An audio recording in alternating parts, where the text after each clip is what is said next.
Hey everybody, Zach Primrose from Primrose Productions Music here. Today I want to talk to you guys about 3 tricks to mixing low end. And I feel like low end is something that a lot of people struggle with when they're mixing, especially starting out. And I just want to go over a few things that I've figured out over the years that have really helped the low end in my mixes tighten up and stand out. So one of these things, I'm going to hold it till the end, but one of these things is something that I came up with myself. So I haven't heard anyone else talk about this. So you definitely want to stick around to the end of the video for that. If you guys aren't subscribed, if you could hit that subscribe button for me, that would be awesome. There's like 90% of the people watching the videos are not subscribed right now, which is surprising. Even though there's thousands of people watching the videos, only 10% of them, you guys are subscribed. So hit that subscribe button if you find this video helpful. Anyway, let's get into it. So this first mixing trick for low end is to split process the bass. And what I'm talking about here is, especially if you're doing a heavier bass tone, you're going to want to do 2 separate bass tracks. It can be the same performance, but they need to be processed differently. So you're going to have a low track for bass and a high track for bass.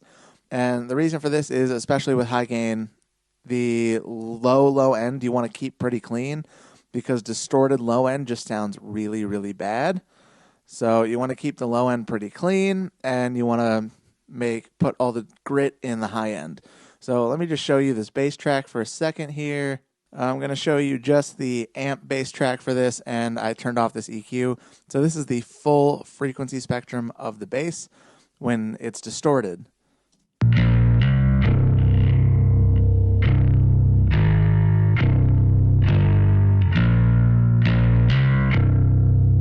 You can hear how gross the low part of that sounds.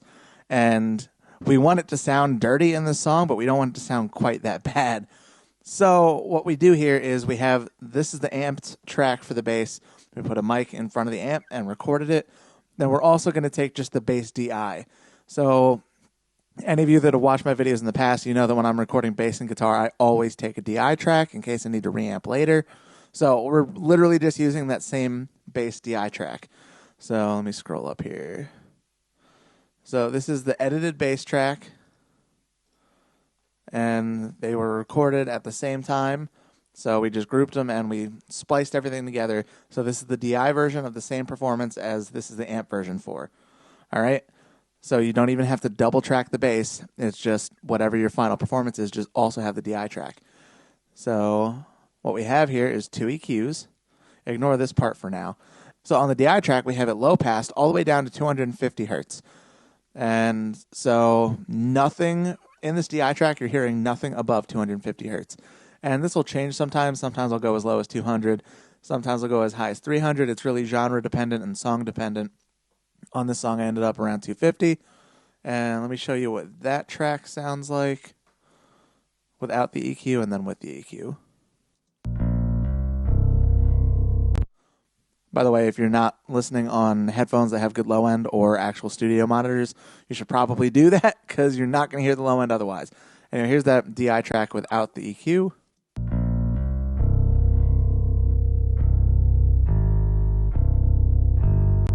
It just sounds like a whole bass DI. It sounds like a whole bass DI track. So, and this is it with the EQ.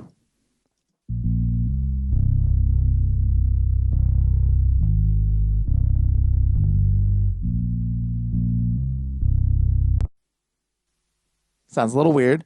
So here's the other one. This is the amp track. And then we have pretty much the opposite thing going on here. On here, we are high passing. And we're going all the way up to 418 hertz on this one. So really, what we have going on is there is no bass frequency information between 250 hertz and 418 hertz. All right. And real quick, let me just show you what's happening with this track with and without the EQ. This is the amp track.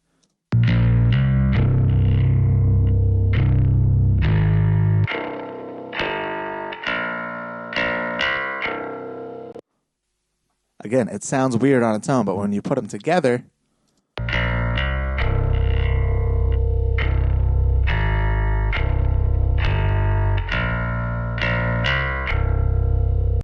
And it still sounds a little weird because metal bass always does sound a little weird on its own.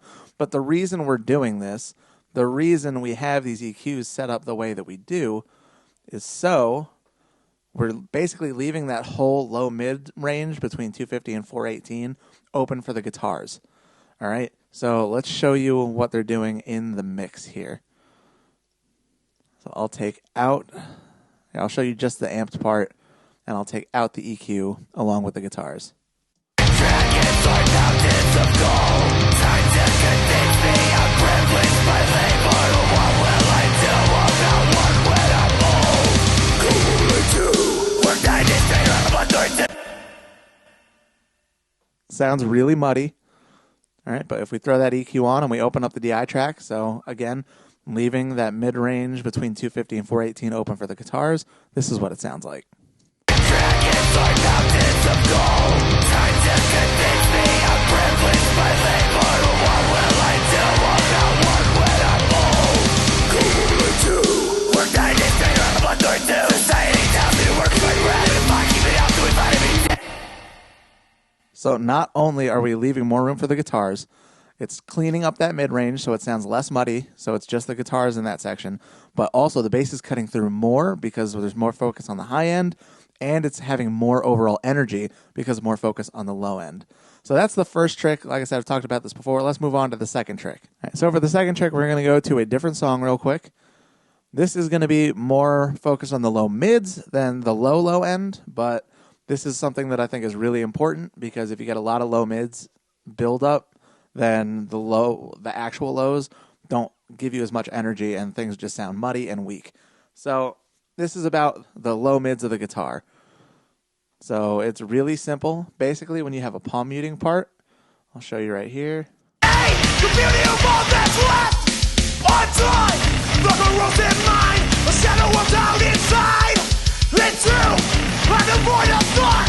The mind is self-implied.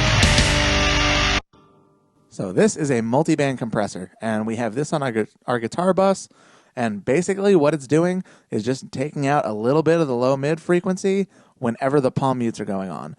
Because the reason palm mutes sound the way they do is there's actually a lot of low-mid buildup in the sound of the guitar when you're palm muting, and we're just trying to take that out a little bit.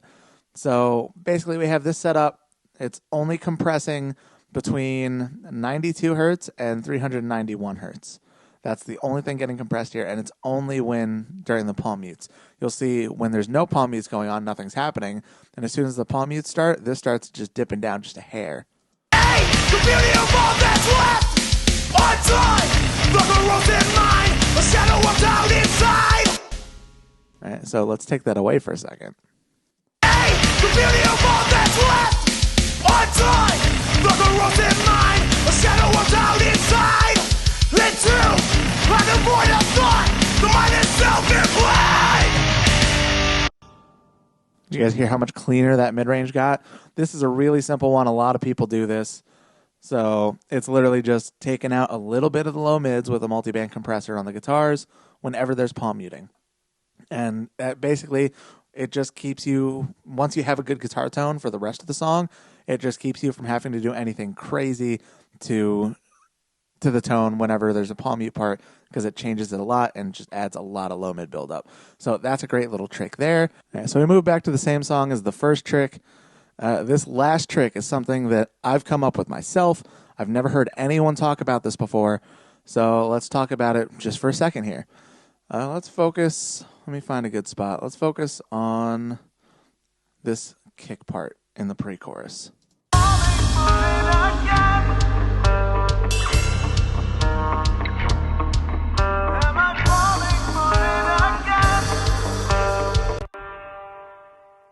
Once again, if you're not listening on headphones with really good low end or studio monitors, I recommend doing that because you're not going to hear the subtle differences here if you're not.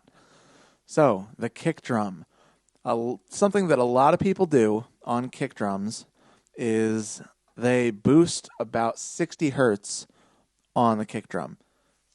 And sometimes it varies a little bit, but usually everyone's go-to is to boost at 60 hertz. And usually it'll be a shelf, so you get the real sub lows in there to fill things out. What I figured out is that instead of boosting just at 60 by default, and instead of even just like moving around to find the spot with your ears, instead boost the frequency of the note of the key that the song is in. Let me rephrase. The guitars and the bass in this song are tuned to drop C.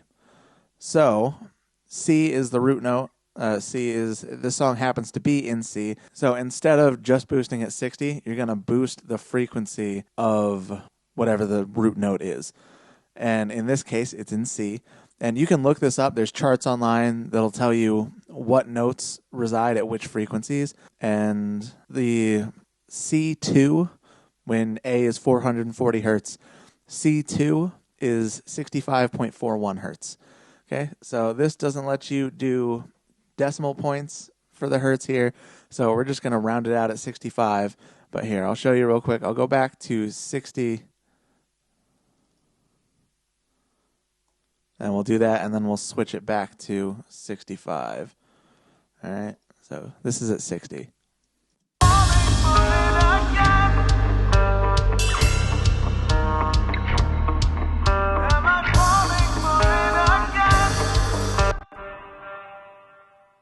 I hope you guys heard that because it's hard to hear unless you're on good monitors. But it just adds so much energy to the bass by just moving that up 5 hertz. And like I said, I've tested this in different keys, like when the guitar is tuned to D or tuned to E, and it works every time. Just whatever the root note is, boost that frequency. In this case, it's a C. Generally, my rule is for kick drum, you're going to boost octave 2. So this is C2, all right? And then for bass, we do something similar. In bass, we'll be boosting octave 3. So I already showed you the split processing on bass. So we don't have anything that low in the grip bass part. So for the DI, we're going to go into the EQ. And you'll see here we boosted 130 hertz, which is octave 3 of the note C. So let's take this to, I think the second verse has a bit of a bass lead part in it. So let's listen to that. Let me take away this boost at 130 hertz and listen to that.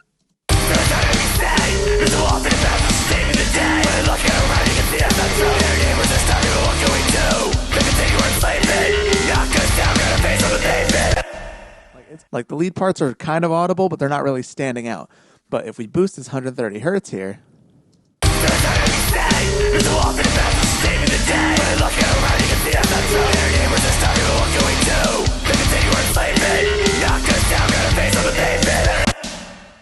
they stand out so much more.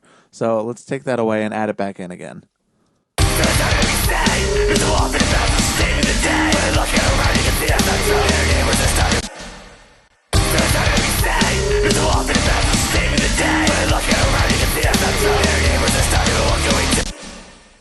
It just stands out so much more.